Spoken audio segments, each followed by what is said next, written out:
Okay, this is C41. This is the only non-variation of the Titano turtle.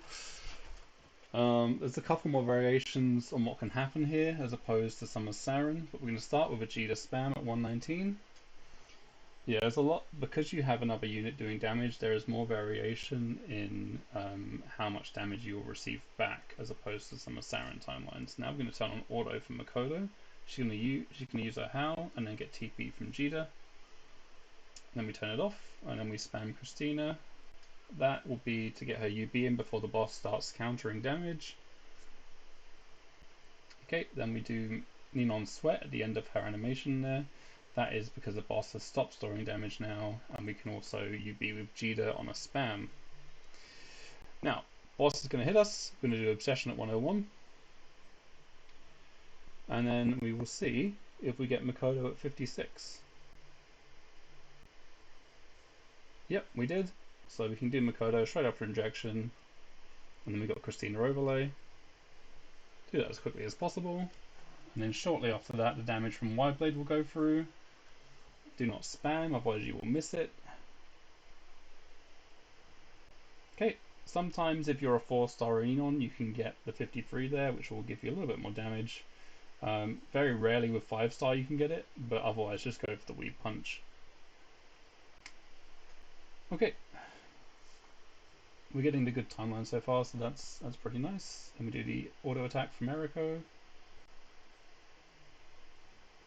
Got some decent damage there. And then we can spam Vegeta. And then Makoto's auto attack. You want this to go through because Makoto can get pretty low sometimes. And it's possible for her to die on this second turtle.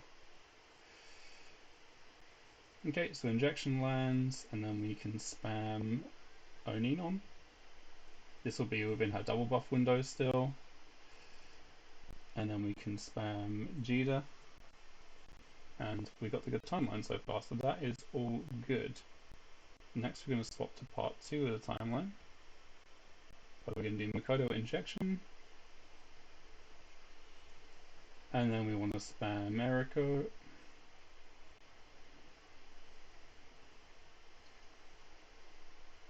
And from here on we can just wait for Vegeta spam at 14.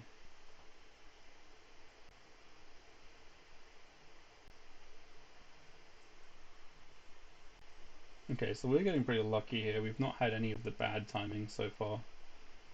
So Christina at 10. Auto attack UV. And from here we just wait for the turtle to jump at 2 seconds. Pretty straightforward run for us, luckily. Okay, so UB, Makoto will probably die here. Oh, she lived. Okay, and then Ninon, as soon as she moves to the left, UB, and then spam Eriko, and then spam Vegeta.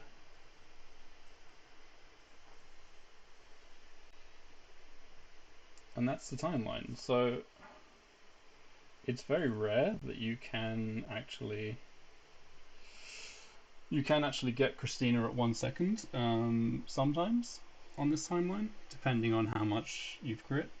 It's not very often, but if you do, it's an extra 100k damage, so good luck with that. Just a note on, we got the best possible timeline there. Nothing went wrong. We got all of the correct timings, so that was great. It is possible, based on how much damage the boss does back to you, that you can go from the good timeline to, say, the yellow timeline for Makoto and Vegeta, etc. The opposite is also true. It is possible to also end up going from the yellow timeline back to the white timeline. So just trial it often. You know, make sure you've got all the timings down and know when you can and can't switch back. Hopefully you don't have to go on the bad timings, but just practice them to make sure you've got them down just in case. Alright, good luck.